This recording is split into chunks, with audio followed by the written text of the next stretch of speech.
Point-to-point protocol, PPP. What in the networking history is it? Well, it's a legacy encapsulation protocol designed in the times of dial-up and point-to-point connections.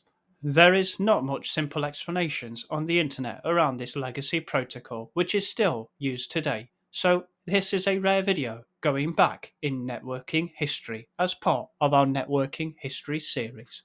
In our last video, we talked about the Serial Line Internet Protocol, SLIP. Here is a link to that video if you have not already watched this. This video builds upon SLIP because PPP replaced SLIP as an encapsulation protocol designed to support the transmission of IP Internet Protocol traffic over dial-up or point-to-point links. Again, please refer to our previous videos on the POTS, PSTN and ISDN networking history, linked now on your screen.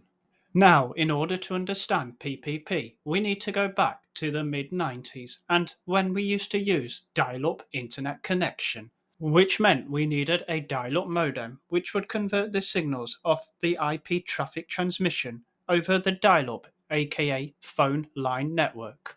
Oh yeah, those were the days. PPP is a data link layer 2 protocol which encapsulated IP traffic over a phone line. However, today it's very rarely used with Ethernet connections, but was the foundation of which many modern communications are based. You see, the previous protocol, SLIP, was rather a gun-ho approach and was pretty rubbish for its time. Please refer to my previous video on SLIP and how this worked in terms of framing and sending packets across again those old school phone lines. So the PPP protocol was more thought through and had loads of features that SLIP did not. So let's just imagine SLIP never happened. Let's erase it from the internet history. Oh yeah. So the PPP protocol came out in 1994, 1 year before Windows 95, the first modern operating system, which created a worldwide buzz. So why was PPP so highly rated? Well, compared to SLIP, it had many enhanced features, as you can see on the screen, but perhaps the most important was authentication. That's right, authentication was not even in the SLIP protocol. But you gotta remember, it was the 90s. Many years before YouTube, Netflix, and dating apps like Tinder and Bumble. I mean, who wants to authenticate in a futuristic world, right? So, the original PPP options for authentication were known as PAP, CHAP, and EAP. Let's go through these in detail, as these are technical terms important for the CISSP exam. Let's start with the Password Authentication Protocol, which transmits in clear text with no encryption and therefore is, as you can see on the screen, CRAP. So what about the next option, the Challenge Handshake Authentication Protocol, CHAP? Well, this was a little bit better, but still had its flaws with an insecure hash MD5, which Microsoft later corrected and made better using the MS CHAP version 2, which is preferred over the original CHAP protocol. And finally, at the third attempt, came the Extensible Authentication Protocol, EAP, which was the best and is still used today. But ironically, it's not a protocol, it's a framework, which is extensible, which has allowed it to survive the test of time, and there is over 40 EAP methods currently today. So let's talk about EAP, baby. Let's talk about all the variations that it brings.